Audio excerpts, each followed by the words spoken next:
रहमत Ramzan SS news के साथ। सखर जे दारुल अमान में फरार थींदड़ औरत गुलाम ज़हरा 4 महीननि बाद मंज़र आम ते अची वई आहे, जंहिं दारुल अमान जे इंचार्ज ते भॼाइण में मदद जो इल्ज़ाम लगायो आहे।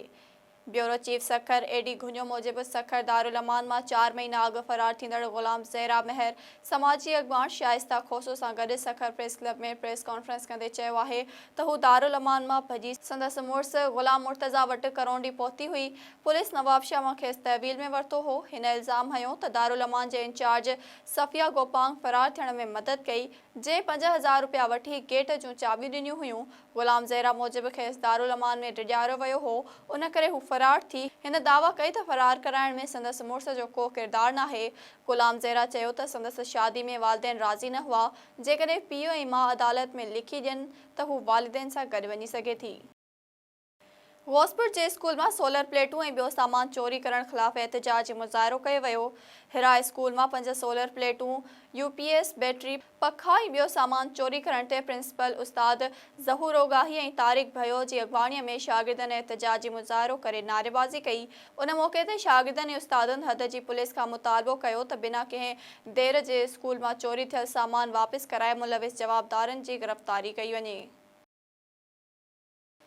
भिरिया रोड में ॻोठाणनि वापारी ख़िलाफ़ एहतजाजी मुज़ाहिरो कयो आहे। भिरिया रोड में शरफुद्दीन किरियो जी रिपोर्ट मूजिब ॻोठ शहज़ाद लाखो वासी मर्दनि ऐं औरतुनि सिकंदर लाखो, नसीर इब्राहिम लाखो ऐं ॿियनि जी अॻवाणीअ में प्रेस क्लब वारो एहतजाजी मुज़ाहिरो कयो आहे।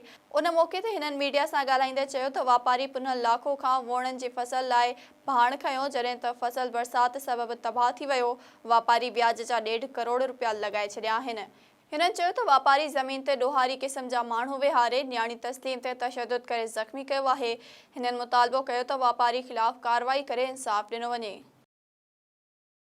सॻी वेझो समी शहर जे इंतज़ामिया जी नाअहली सबबि शहर जा रोड रस्ता मुकमल तौर कंदे पाणी हेठि अची विया आहिनि, जंहिं सबबि इलाइक़े वासियुनि एहतजाज कयो आहे। सॻियूं मां मोहरम मंगणेजो जी रिपोर्ट मूजिबि समी रोड ते इलाइक़े वासियुनि सॻियूं हिंगोर जा लिंक रोड ते धरणो हणी नारेबाज़ी कई। उन मौक़े ते सिराई शहबाज़ खान सियाल, जहांगीर सियाल, शफ़ीक अहमद खोखर, नूरुद्दीन भुट्टो ऐं ॿियनि मीडिया सां ॻाल्हाईंदे चयो त यूसी समी बख़्श जे सेक्रेटरी इलाही बख़्श ॾिनो। पब्लिक हेल्थ जो एसटीओ जी नाअहली सबबि समी शहर में नालियुनि जी सफ़ाई न थियण ऐं ड्रेनेज सिस्टम नाकारा थी वियो आहे, जंहिं सबबि शहर में पाणी गॾु थी वियो आहे। हिननि मुतालबो कयो त समी शहर में ड्रेनेज सिस्टम बहितर करे माण्हुनि खे परेशानीअ मां जान आजी कराई वञे। काज़ी अहमद में पोहियत पंहिंजी ज़ाल ऐं मासूम ॿारनि समेत जवाबदारनि जी गिरफ़्तारीअ लाइ एहतजाज कयो आहे। मोड़ जे रहवासी पोरियत हासिल कलियार पंहिंजी घरवारी शाहिदा ऐं मासूम ॿारनि सां गॾिजी तालके प्रेस क्लब वारो एहतजाज कयो। उन मौक़े ते हिन हासिल कलियार इल्ज़ाम हणंदे चयो त मुंहिंजी गैर मौजूदगीअ में जवाबदार अरबाब माछी, अमजद माछी ऐं ॿियनि मुंहिंजी ज़ाल ते हमलो करे तशदुद कयो ऐं फरार थी विया। औरत शाहिदा कलियार ॻाल्हाईंदे चयो त जवाबदारनि मूंखे ऐं मुंहिंजे मासूम पुट खे बिना जवाज़ तशदुद जो निशानो बणायो, जंहिं सबबि कपिड़ा फाटी पिया, जॾहिं त पुलिस रिपोर्ट दाख़िल करण लाइ तयार नाहे। हिननि मुतालबो कयो त जवाबदारनि ख़िलाफ़ कार्रवाई करे इंसाफ़ फराहम कयो वञे। खैरपुर जी सिविल सोसाइटी तरफ़ां कंदकोट में बेदर्दीअ सां क़तल थियल प्रोफेसर अजमल सावंत वारे वाक़े ख़िलाफ़ एहतजाजी मुज़ाहिरो कयो वियो आहे। खैरपुर मां मोहसिन भट्टीअ जी रिपोर्ट मूजिबि डॉक्टर फ़ारूक भंबरो, डॉक्टर आज़ाद लाशारी, एडवोकेट ख़ादिम डहोट, प्रोफेसर अमीर गुल कटोहर, नवीद मेमण ऐं ॿियनि जी अॻवाणीअ में एहतजाजी मुज़ाहिरो करे नारेबाज़ी कई वई। उन मौक़े ते अॻवाणनि मीडिया सां ॻाल्हाईंदे चयो त प्रोफेसर अजमल सावंत जो क़तल इंतिहाई ॾुखाईंदड़ वाक़ियो आहे, जंहिं जी मज़म्मत कजे थी। हिननि मुतालबो कयो त प्रोफेसर अजमल सावंत जे क़तल में मुलविस जवाबदारनि खे गिरफ़्तार करे वारिसनि सां इंसाफ़ कयो वञे। दरिया खान मरी वेझो जवाबदार बाहि ॾेई पंहिंजे पीउ जो घर साड़े छॾियो। दरिया खान मरी मां कादिर वक्त लाशारीअ जी रिपोर्ट मूजिबि ॻोठ आदम लाशारी में नाफ़रमान पुटु दाइम लाशारी घरू अणबड़त तां काविड़जी पंहिंजे पीउ अलहॾिनो लाशारीअ जे कखाई घर खे बाहि ॾेई साड़े छॾियो। बाहि सबबि घर में पियल अल्ह तलह सड़ी रख थी वियो, जॾहिं त इलाइक़े वासियुनि पंहिंजी मदद पाण तहत बाहि विसाए वधीक घरनि खे सड़ण खां बचाए वरितो। उन सिलसिले में पीरसन अलहॾिनो लाशारी एसएसपी नौशरो फिरोज़ समेत आला इख्तियारनि खां मुतालबो कयो आहे त जवाबदार अलहॾिनो लाशारीअ खे गिरफ़्तार करे सज़ा ॾेई इंसाफ़ कयो वञे। सकरन जी अदालत मज़ाहिया अदाकार वज़ीर उन्नड़ खे गिरफ़्तार करे तशद्दुद करण वारे केस में SHO ऐं 5 जवाबदारनि ख़िलाफ़ केस दाख़िल करण जो हुकुम ॾेई छॾियो आहे। सकरन मां काज़ी जावेद सनाईअ जी रिपोर्ट मूजिबि मज़ाहिया अदाकार वज़ीर उन्नड़ ते खडहर पुलिस तरफ़ां तशद्दुद करण वारे वाक़े ते एडिशनल सेशन कोर्ट सकरन जी अदालत महफ़ूज़ कयल फ़ैसिलो ॿुधाईंदे SHO खडहर दीदार सोलंकी ऐं 5 जवाबदारनि ख़िलाफ़ केस दाख़िल करण जो हुकुम ॾिनो। दरख़्वास्त में धुर ॼाणायल SP नवाब शाह अमीर सऊद मक्सी ऐं सकरन थाणे जे SHO रशीद मेमण, वॾो मुंशी आरिफ खोसो, जमादार यासीन लुंड ऐं सिटी इंचार्ज अलाबख्श जलबाणीअ खे शाहिदियूं न मिलण ते आजो करार ॾिनो वियो। भिटशा में पुलिस जस्कम जे सरगर्म अॻवान ते केस दाख़िल करे 1 किलो खां वधीक चर्च हथ करण जी दावा कई आहे। भिटशा जे CIA पुलिस लतीफ़ कॉलोनी में जस्कम अॻवान हाशिम शाह जे घर ते चढ़ाई कई ऐं गैर मौजूदगीअ में हिकु महिमान खे गिरफ़्तार करे खणी वई।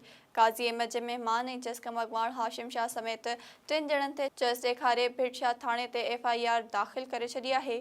केस में नामज़द जस्कम अॻवान समेत 3 ॼणनि ते 1 किलो खां वधीक चर्च ॾेखारियो वियो आहे। केस दाख़िल करण ख़िलाफ़ जस्कम चेयरमैन सनान खान कुरैशी, दीदार शाम, अब्दुल रशीद ॾेथो ऐं ॿियनि सख़्त लफ़्ज़नि में मज़म्मत कंदे चयो त भिटशा में जस्कम जे कामयाब मार्च बाद पार्टी अॻवाननि खे निशानो बणायो पियो वञे। सिंध तरक्की पसंद पार्टीअ जे चेयरमैन डॉक्टर कादिर मक्सी प्रोफेसर अजमल सावंत जे क़त्ल ख़िलाफ़ आचर ते सिंध जे समूरनि ज़िलनि में एहतिजाजी मुज़ाहिरनि जो ऐलान कयो आहे। प्रोफेसर अजमल सावंत जे क़त्ल ते सिंध तरक्की पसंद पार्टीअ जे चेयरमैन डॉक्टर कादिर मक्सी मज़म्मत कई ऐं अफ़सोस जो इज़हार कयो। उन मौक़े ते डॉक्टर कादिर मक्सी अजमल सावंत जे क़त्ल ख़िलाफ़ समूरनि ज़िलनि में एहतिजाजी मुज़ाहिरनि जो ऐलान कयो आहे। उन मौक़े ते डॉक्टर कादिर मक्सी ॻाल्हाईंदे चयो त क़बीलाई तकरार सिंध जे लाइ नासूर बणिजी चुका आहिनि। इन्हनि खे रोकण जी सख़्त ज़रूरत आहे, जॾहिं त सिंध हुकूमत ऐं इंतिज़ामिया उन्हीअ तकरारनि खे रोकण लाइ संजीदा नाहे। हिन चयो त कंदकोट, कशमोर, घोटकी ऐं जैकबाबाद ज़िला नो-गो एरिया बणियल आहिनि, जिते पुलिस बि नथी वञी सघे। हिन मुतालबो कयो त प्रोफेसर अजमल सावंत जा क़ातिल फ़ौरी तौरु गिरफ़्तार करे खेनि कानून जे कटहरे में आंदो वञे। बिरिया सिटी में सहाफ़ी जो पुटु ऐं 8हीं क्लास जो शागिर्द सखर मां पुरस्रार नमूने गुम थी वियो आहे, जंहिं करे वारिस सख़्त परेशान आहिनि। उन सिलसिले में नीगर जे पीउ सहाफ़ी ग़ुलाम मुर्तज़ा दुश्ती ॿुधायो त आउं टाउनशिप वारे इलाइक़े में रहंदो आहियां। मुंहिंजो पुटु वाजिद मुर्तज़ा 8हीं क्लास जो शागिर्द आहे, जेको 5 अप्रैल ते सुबुह जो घरां खीर वठण लाइ निकितो, जेको वापसि नाहे मोटियो। हिन ॿुधायो त हद जी पुलिस स्टेशन समेत काफ़ी जॻहनि ते संदसि ॻोल्हा कई आहे, पर संदसि को बि ॾिस पतो नाहे पइजी सघियो। हिन आला इख़्तियारियुनि खां मुतालबो कयो आहे त संदसि पुटु वाजिद मुर्तज़ा जी ॻोल्हा में मदद कई वञे। बुलड़ी शाह करीम वेझो 6 यतीम भेनरूं पीउ जी वफ़ात खां पोइ फ़ाक़ाकशी वारी ज़िंदगी गुज़ारण ते मजबूर आहिनि। बुलड़ी शाह करीम मां राजा करीम कलोड़ो जी रिपोर्ट मूजिबि ॻोठ असगराबाद में गुलशन, ज़किया, सोबिया, राबिया, रिबा ऐं रोशनी पीउ ख़ुदाबख्श जी वफ़ात खां पोइ दरबदरी वारी ज़िंदगी गुज़ारण ते मजबूर आहिनि, जिन जी कंहिं बि मदद नाहे कई। यतीम न्याणियुनि जो चवणु आहे त कॾहिं कॾहिं घर में खाइण लाइ कुझु बि नाहे हूंदो। महांगाईअ जे दौर में बुखूं काटण ते मजबूर आहियूं। हिननि मुतालबो कयो त असां यतीम न्याणियुनि जी माली सहायता करे परेशानीअ खां बचाए वञे।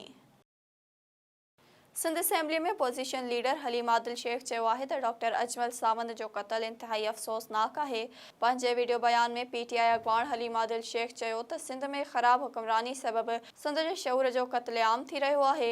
हिन चयो त अजमल सावंत फ्रांस में यूरो कमाए रहियो हो। हू फ्रांस छॾे सिंध में तालीम खे हथी वठाइण लाइ सिंध वापसि आयो ऐं सिंध जे तालीम लाइ ख़िदमत कई।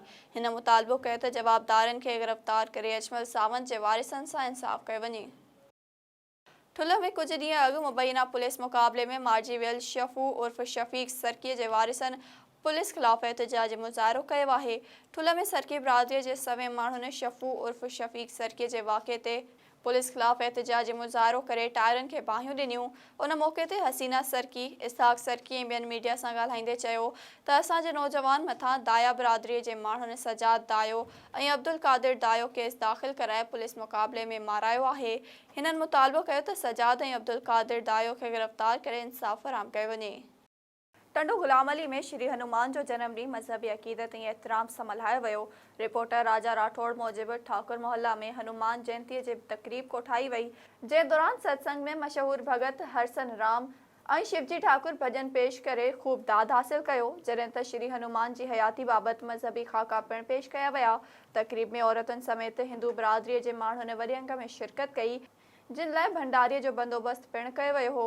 उन मौक़े ते राणा ठाकुर, गंगाराम ठाकुर, मानसिंह ठाकुर ऐं ॿियनि अॻुवाणनि ॻाल्हाईंदे चयो त हिन मज़हबी तक़रीब में शिरकत करे रूहानी ख़ुशी थी आहे। पाकिस्तान में हिंदू बिरादरी पंहिंजा धर्मी ॾींहं मल्हाए मज़हबी आज़ादीअ जो लाभ हासिल करे थी।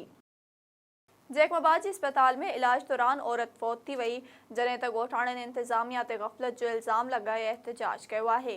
ॻोठ राजा खान अबड़ो जी रहवासण 17 वरनि जी नारी रिज़वाना अबड़ो बीमारी सबबि जिम्स अस्पताल में दाख़िल हुई। नारीअ जी हयाती न बची सघी ऐं हू फौत थी वई त उन जे वारिसनि अस्पताल में एहतजाज कयो ऐं डॉक्टरनि ते ग़फ़लत ऐं लापरवाहीअ जो इल्ज़ाम लॻायो।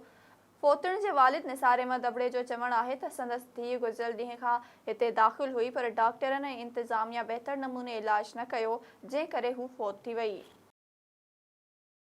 मुबारकपुर थाणे जी हद में वाक़िअ ॻोठ डेपो माड़ीअ में अणॼातल जवाबदारनि ॿधी में पियल कणिक जे फसल खे पाह ॾेई फ़रार थी विया। आबादगार लियाकत अली कटो पंहिंजी कणिक जो लाबारो कराए ॿनी ते रखराई हुई त जवाबदारनि राति जे वक़्तु कणिक जे ढेर खे बाहि ॾेई छॾी, जंहिं करे 10 जरेब जी समूरी कणिक सड़ी रख थी वई। मुतासिर ज़मींदार लियाकत अली कटो मूजिबि वाक़िए बाबति पुलिस खे बर वक़्तु इतला कयो वियो, पर का बि दाद रसीद नाहे थी सघी। हिन सिंध सरकार ऐं ज़िले इंतज़ामिया खे अपील कई त वाहर कई वञे।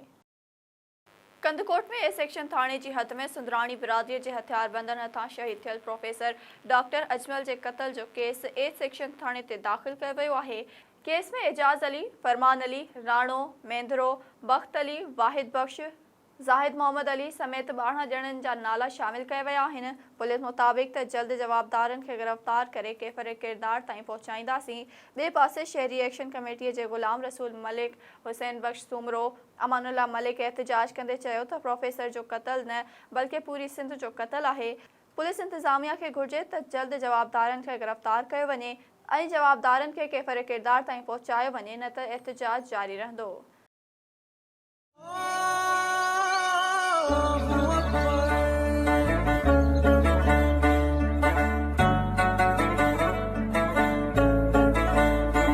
रहमत रमजान SS न्यूज़ के साथ।